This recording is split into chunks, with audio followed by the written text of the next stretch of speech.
Holy Cross Orthodox Monastery in West Virginia, isolated off near the mountains, not quite the mountains, but near enough. Most of the drive was done under the drizzle of rain, soft pellet drumming from the droplets bouncing off the hood and top of my car, keeping me company. I entered the small town of Wayne, a nice little quiet town it seems, but soon that was left behind as I drove on roads that became smaller and a little uncomfortable, but it was fine. And before I knew it, I arrived to the sign letting me know the monastery was just up this gravel-paved hill.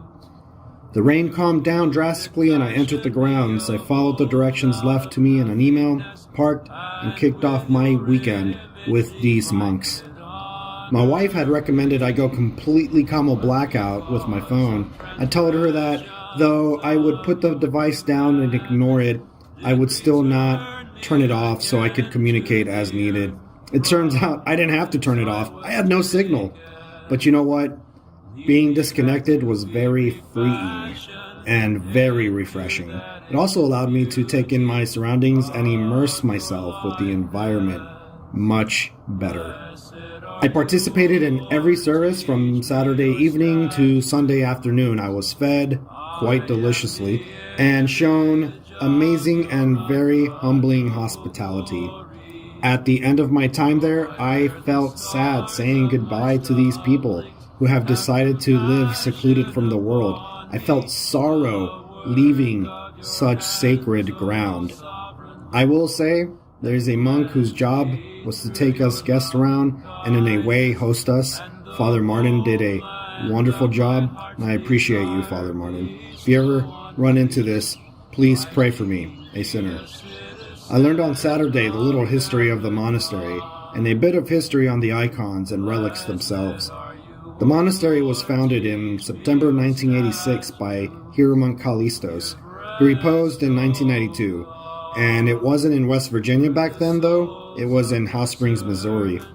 The monastery remained in the Missouri area for like 14 years, but then it ended up moving to West Virginia in the year 2000 and has since remained there. So apparently it gets over 1,000 guests a year.